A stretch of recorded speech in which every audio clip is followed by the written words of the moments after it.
Hey there, Andrea here. I hope you're doing fantastic. I'm so excited because I highlighted such a great book this week. And I know I say that every single week, but I'm super addicted to reading and I love reading these books. And I get so excited that literally I have stacks of books that I want to read. And I'm sure you have stacks of books as well, sitting on your nightstand or in your bookshelf that you haven't gotten to. And be sure that, if there's something that you want me to read, make sure that you send me a private message or just let me know, because I am highlighting fantastic books that all you guys are recommending for me, and I have a backlog of amazing books to read. Now, these authors put so much research, effort, and love into their books that if something does spark your interest, I always recommend that you go and purchase the book and support the author. This is where I highlight books in 15 minutes or less, although you regulars always know that I go a little bit longer than that because I like to suck out all the actionable nuggets, the nuggets that you can take and apply to your life right away, instantaneously, so you can actually make a difference. Then I draw a parallel on where the positive psychology is within these books and where is the coachable moments. As a life coach, I love sucking out these things that we can turn into action into our lives, or the things that maybe resonate and allow us to really flourish. And positive psychology is a study of human flourishing, right? So there's a lot of wonderful intentional behaviors that we can add to our life to make a big difference, to really enhance our vitality and enhance us in so many levels so that we can thrive on a daily basis. Okay, so let's jump in. This is The Road Less Traveled by Scott Peck. It's the new psychology of love, traditional values, and spiritual growth. Such a fantastic book, and you're going to discover why. This book actually was the book that they had as a suggested reading for Alcoholics Anonymous. And the author was not an alcoholic, but he was very right on track with the message that they have within it. So there's a lot in this book that can really help us on so many levels. Now, you don't need to be an alcoholic to read this book or in Alcoholics Anonymous. This book has so many benefits on so many levels that can help everybody. And so I loved it. So it's called The Road Less Traveled. It really helps us to explore the very nature of loving relationships, and that it can actually lead us to this place of serenity and peace and just a sense of fullness in our life. And who doesn't want that, right? We all want to feel this sense of thriving and fullness in our lives. And the whole premise of this book and the underlying theme is that life is difficult, and that journey is going to be a long journey, and that journey towards growth and self-discovery, it can be painful, it can be challenging, and it can be long. And I love this idea because you know what? This is all about real-time resilience. Positive psychology is all about that real-time resilience and acknowledging, not just pretending that your whole world is great and everything's positive, because the reality is that life can be difficult. And the journey can also be painful, and there can be a lot of challenges. So I love that this whole book has that undertone of the reality of life and humanity. And so what's great about it is that it's allowing us to be resilient and giving us fantastic tools that can help us flourish in our life. So in this book, he's a psychiatrist, and Scott Peck really teaches us how to distinguish the difference between dependency from love, and also how to become more sensitive as a parent, as a spouse, as a, whatever in your working environment. It allows us to become a little more sensitive, and it also ultimately allows us to become more of the true person that we're meant to be, our own true self. And there's so many fantastic little tips in here, and we're going to jump right in. So this book is going to help us move towards a higher level of self-understanding and self-mastery. And in positive psychology, it's all about the science of that human flourishing, right? And this book has so many fantastic actionable nuggets so that we can thrive. So the first section of the book, quite a big section, all on discipline. And then the book goes into a section about love. And then the book goes into a section about growth. And then it goes into a section about grace. And so we're going to go into each one of those. So the first section, discipline, which sounds, scary.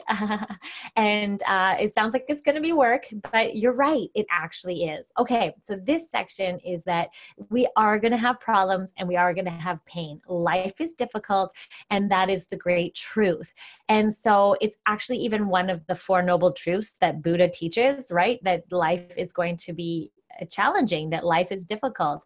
And the thing is that we often complain, and you hear people complaining a lot about their life as if it was supposed to be easy and that it should be easy. But the reality is, and the great truth is that no, there are going to be a series of problems. And within his book, which was so fantastic, is that he basically said that life is actually a series of problems that we need to solve. And the whole book is based on this human reality and this great truth that we are going to be constantly exposed to problems in our world. And so discipline is the basic set of tools that we need to that we require and that we need to build into ourselves in order to solve these problems. So life is going to throw things at us. And the bottom line within this book is he's talking about, this idea of discipline, and that this is your basic tool that you require in order to solve life problems. Okay. So it's all about taking responsibility. I love this piece, taking responsibility, and the fact that, for all the problems that you have in your life, that you are responsible for making changes. So it means experiencing the pain that your life has to offer you, and looking at the problem constructively. So in other words, using the tool of discipline and kind of looking at it in a constructive way, in a realistic way, that tools can really help you to be effective, and that you're more willing to use these tools of discipline. So you have to first accept responsibility and the fact that there will be problems in your life, and that life, it should be easy, but it's not going to be. And the reality is that we need to, in his book, he's suggesting we need to accept responsibility for the problems that are showing up in our lives, and then we can control it or activate it with discipline, or attack it with discipline rather.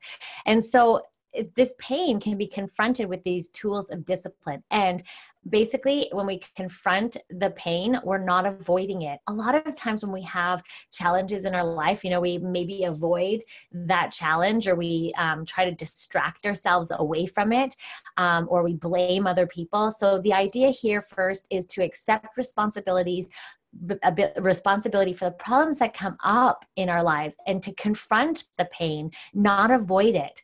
And that confrontation is actually a discipline. Like, it's important to, confront it with discipline. So this is what the whole first section of the book is about. So you must be willing to use these tools to confront your challenges and any suffering head on, and that we must be open to these challenges and know that they're going to be there. And you know what? We got to use these discipline tools. So the tools that he talked about within his book are delay of gratification, acceptance of responsibility, and dedication to truth and balancing. So these are huge. Let's look at these in a little more detail. So delay of gratification, and this is huge in the psychology world. And it's actually, this delay of gratification is essential for what they call in psychology is for self-regulation. And so self-regulation and regulating our environment is really important for our happiness and for taking responsibility and exercising discipline. So delay of gratification is a process of basically scheduling the pain as a part of your life. So you are going to literally have pain. So the idea is that you want to put the pain in such a way that it enhances your pleasure. So what you want to do is, so for example, say doing laundry is painful for you, and having a glass of wine is pleasure. Do you guys know who I'm talking about? Anyway, so if that were the case, what you might do is put the folding of laundry first and exercise that, and then delay the gratification of having a glass of wine later. So what you're doing is you're I always make little deals with myself, and this is delay of gratification.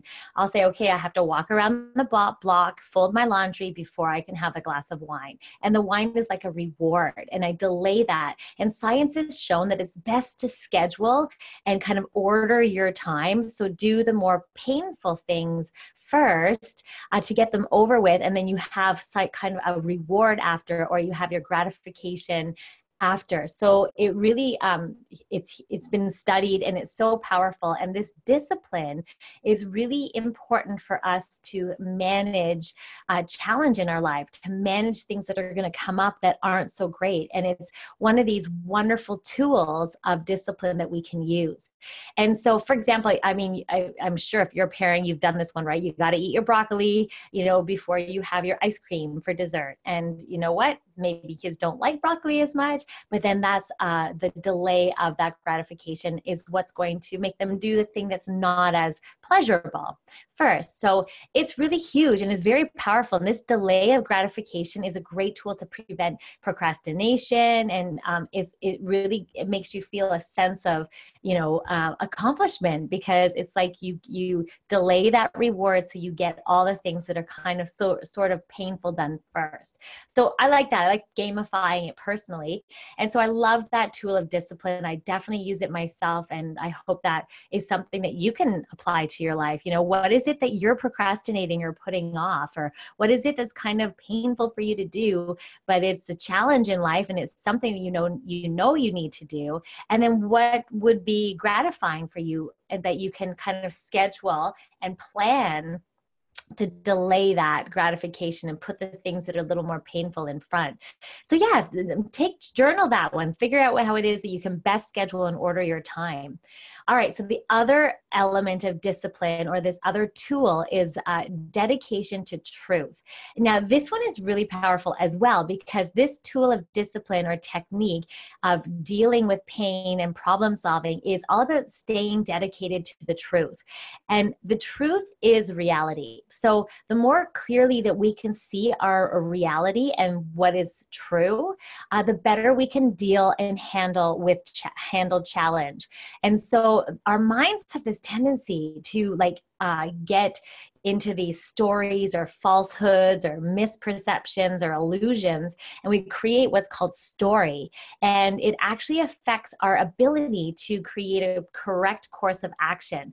So I like that he brought this up. And in positive psychology, we talk about, narrative, and we talk about thinking traps, and we talk about, our explanatory styles. And sometimes we really explain things in a way that is interpreted from our experiences in our past, but they may not be accurate and they may be a little bit false. So this is one of the tools of discipline, is to really focus and be dedicated to truth and truth seeking, and that the truth is actually reality. And I love this in approaching problems and dealing with challenges in your life, because let's face it, we do make up stories to make ourselves feel better or to justify things out, right? So it's human beings create meaning from experience. That is what we do. So the reality is we want to make sure that these lies or these falsehoods that we might be telling ourselves, that they're not getting in the way from us making, effective courses of action.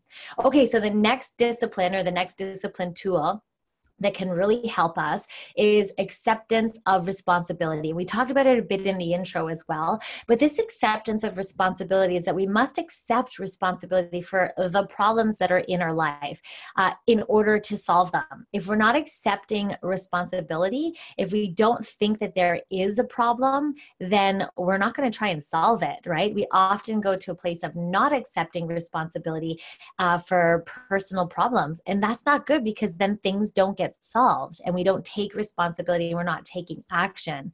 So the most important psychological benefit is to accept this responsibility for your life, and accept that you can, once you accept that there is a problem, then you can right away move into, okay, so what are the action steps that I can take that will help solve this problem? And so yeah, we often go into that place, right, of not accepting all these personal problems. And so actually what he said within his book is that most psychological disorders stem from a disorder of responsibility.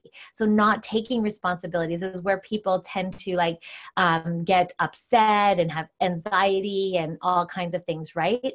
So what they're suggesting within the book, what he's suggested within the book is cast away responsibility makes people feel temporarily comfortable. with the problem, but that's just temporary, right? So the first step is to stop this sense of helplessness. And in psychology, we call it learned helplessness. And it's all about shifting the focus to taking responsibility for your life and your problems. The second you do that, this is an exercise of discipline, you are going to be able to move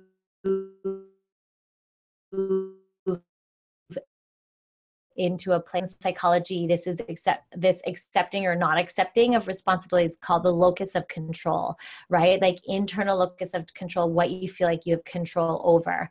And this is a discipline. So those were all the key tools or discipline tools, all about taking responsibility and recognizing that we can confront pain and we can confront challenge and we can look in our lives. And I mean, our lives are going to show us challenge. And so it's all about a steady stream of problem solving. And so the idea and the tools that we can use is delaying gratification so we can get through things that might be a little more painful, and stacking them with gratification after, and then also being focused on dedicated to truth and looking at the reality of the situation instead of fabricating things. And then also having the discipline of acceptance of responsibility, that we're responsible for the challenges and the problems in our lives. And then he goes into this whole section on love. And this part is, he talked about love being kind of like the backbone or the backing of discipline. And it's basically this wonderful feeling of love and or act and will of acting in loving ways that are going to help you to be more dedicated and to be more involved in your life, and also to have discipline, right? So if you exercise these discipline, what you really need in order to exercise that discipline is this concept of love. And the way he described it in his book is that there's really no true satisfactory definition of love, and it's so true.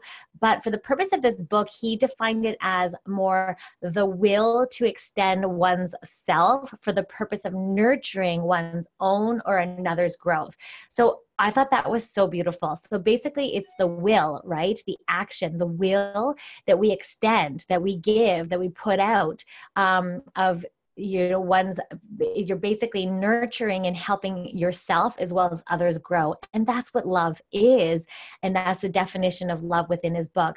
And so he includes this love for yourself as well as others. And this really, I like it because it totally implies that it's an act or it's effort. So you have to put in effort, like there's a will. The will implies, that there's desire and there's action. So basically love is an act of will. So it's more than just falling in love and having heart floating by your head. It is also about putting effort in and putting, determination and action and effort and will. And I think that's beautiful, all about building and nurturing another person's growth or building and nurturing your own growth, self-love. And I just thought this was beautiful. And then he also talked that there's no boundaries to this love. There's no separation and there's no dependency or codependency to love. That love is an action and it's an activity. Oh my gosh, I love that. And it really, again, it kind of goes along with this idea of taking responsibility, right, for our lives and stepping up. So then he did go off on this place of dependency and how dependency may appear to be love because it is a force that causes people to kind of attach themselves to one another. And this dependency is not love. And then he talked about how it kind of works like a trap and it constricts rather than offers growth. So this dependency thing, like depending on other people, is not actually a form of love because it's not really allowing people to grow. And because with the definition that he's talking about within his book, that it's this will that we extend to other people and to ourselves to really nurture our growth as well as the growth of others. This is the love. And so dependency is not love. So is what he's saying. Okay. So then he talked about how love is not selfish. Love is rather selfish and unselfish. So we look after ourselves as well as we look after other people. And we help other people grow as well as growing ourselves. This is what he talks about, that this is genuine love, and it's definitely a huge like when you offer this, it allows for spiritual growth. So then he talked about love disciplined. And I like the way he put this, because genuine love is when we are concerned for someone else's spiritual growth as well as the growth of ourselves. And this commitment is the cornerstone to healthy relationships and for just a healthy life. And so what he talked about within his book is that it's really important for spiritual growth and for connections. And so love is about building this feeling of strength and security. So strength and security really help and really foster a place of love. And it takes effort to offer feelings and build feelings of strength and security. So I like that he called it love discipline, because in other words, it takes effort. It's not just a feeling.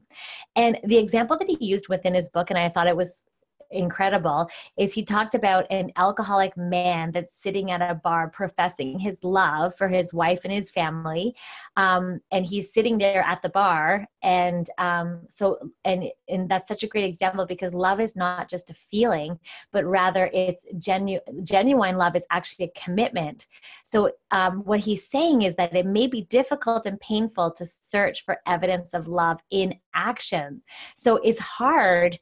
It's easy for that man to sit at the bar and say, I love my family, I love my wife.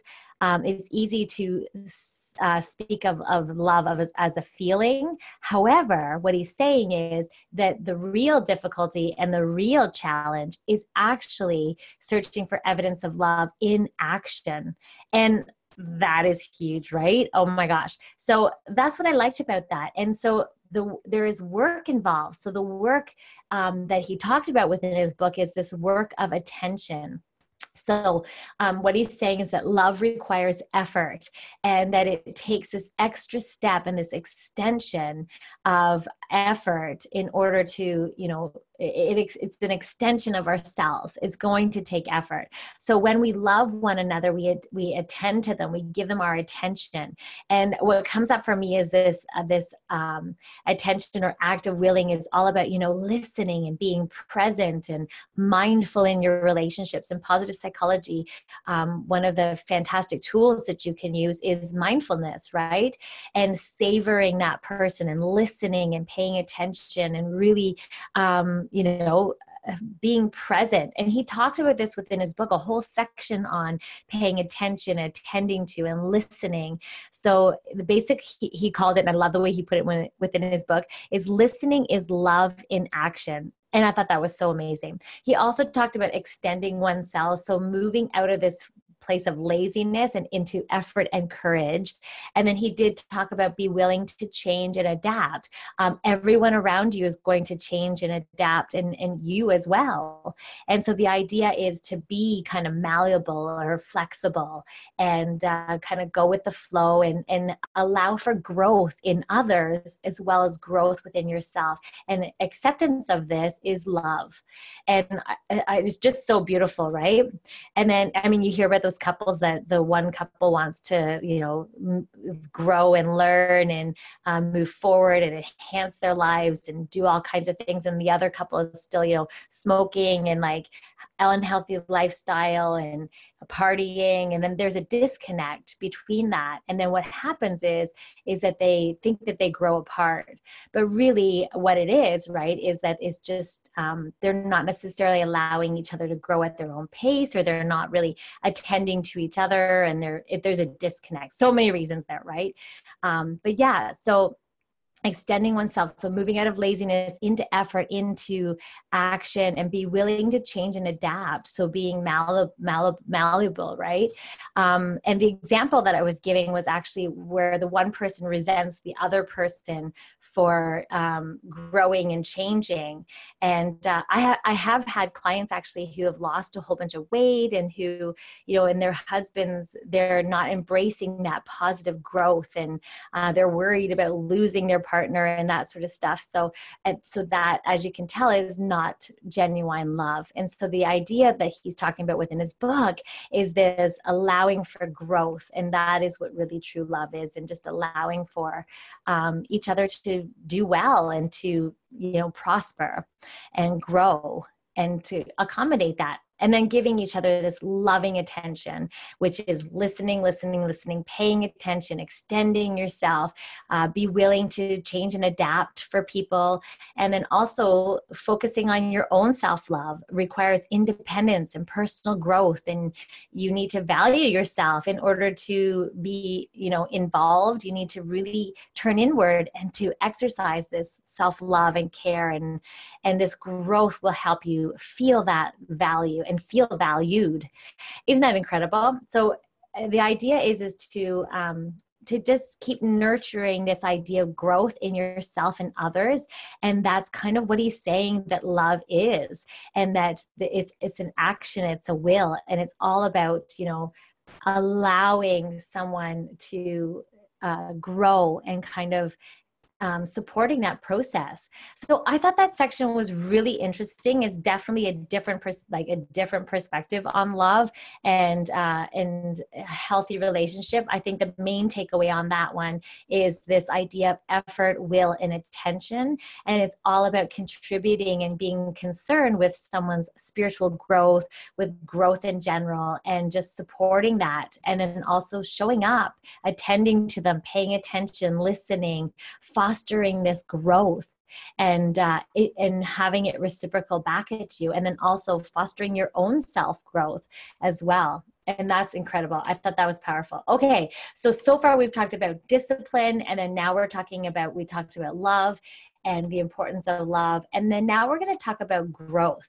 And these are all wonderful tools to help us kind of have a flourishing life. And so then he talked about this idea of growth. And growth, as humans, we are meant to grow. We are meant to learn, and we are meant to get better and prosper and have a sense of accomplishment and have purpose and meaning. And what comes to mind is, one of the pathways of well-being in positive psychology in the PERMA model is achievement and accomplishment. And then this is all about, having this purpose and this meaning, and this, that we contribute to the greater good, and that there is, that we're learning and growing, that growth is essential to our happiness. And so his action tips were to avoid tunnel vision, and to really be constantly revising your life and extending your understanding and gaining knowledge, and kind of looking to the larger world, and exercising discipline and practice of love everywhere you go. And this is so fantastic. This allows for this sense of growth and this sense of spirituality, and this achievement and accomplishment that's so important for our happiness, right? Not feeling stagnant, right? We're learning and growing, and we feel like, there's a reason why we're here. He also talked about enlarging our frame, so avoiding that tunnel vision, expanding our knowledge, and really our realm of knowledge, and looking through the world through a new lens, and kind of through new information. It allows us to really stay alive and stay vibrant and curious. I love that he used the word curiosity, like maintain that curiosity, kind of like science is always asking questions. And so that was one of his tips, is to really remain curious and investigate your world, constantly learning and growing. So the other thing he talked about, which I thought was so interesting, is believing in miracles. And that comes into the next section. It's a segue to the next section, which is called grace. And it's all about not looking at big, massive miracles, but looking at actually tiny miracles that happen in your life. And that ends up helping you feel like you're, that gives you evidence that there's a grace about your life. Okay, so this next section, and it's so interesting, and the way he put it in his book is so good. So he basically talked about the definition of grace. So the word associated with grace is amazing. So like amazing grace. So something that amazes you is usually because it's not the ordinary course of things. In other words, if something is really amazing, it was maybe probably something that's not sort of predictable, or it's like not predictable by what we would know as a natural law. And so events that kind of, they're implausible, or they seem like, wow, that's crazy that would happen, right? It's this highly implausible event or kind of miracles or synchronicity that things happen. And what's cool about that is that it's like this idea of grace or synchronicity it really is life enhancing, and it actually is growth producing. And this whole book is about growth, right?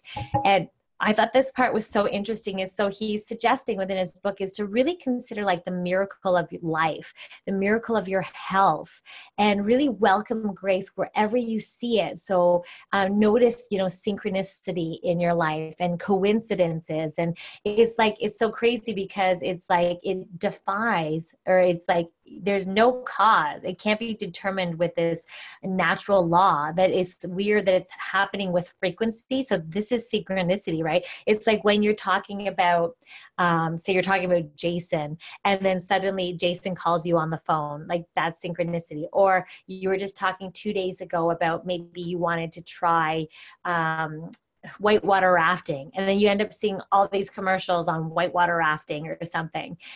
So it's interesting how those synchronicity events happen. And what he's talking about is there's no scientific plausible reason they happen, but they do. And what's crazy about it, and why people usually don't accept it is because they can't explain it. There's no science to it. And the reality is that, but it's weird because it actually occurs with such frequency that it's synchronistic. So the normal laws, natural laws, can't explain it. All right. So then he talked all about connecting to this power and synchronicity and coincidences, and that this is grace, right? Like that we're really being open to the flow of the universal energy and that sort of stuff.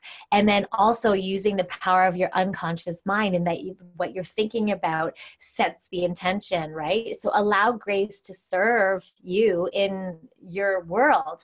Allow it to, support like intuition and inner voice feelings, and kind of, it actually helps to protect and enhance your life and your spiritual growth. Like, if you keep seeing things, it's like, oh, wait a second, maybe that's the direction I'm meant to go in. Like, how is that happening?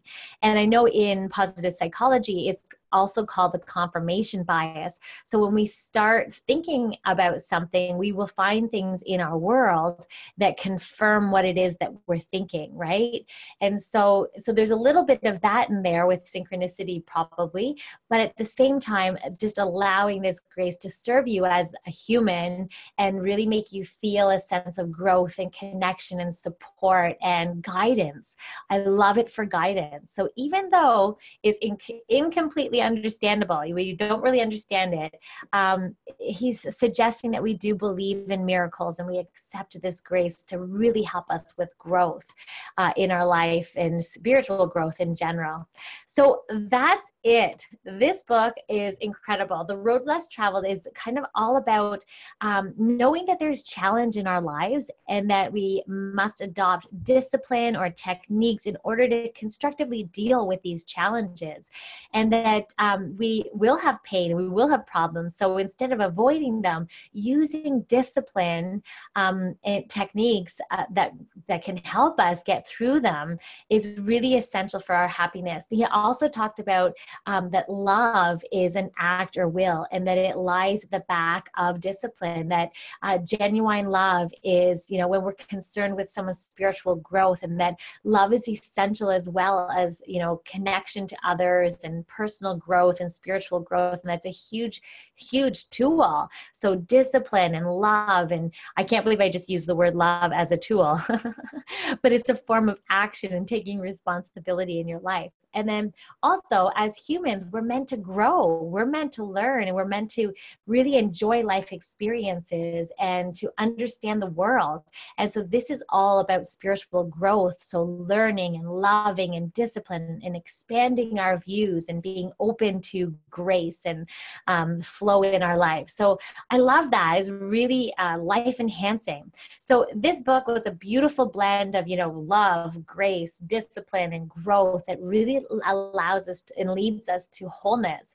And I thought there were so many nuggets of wisdom and tips in this book that really can support human flourishing.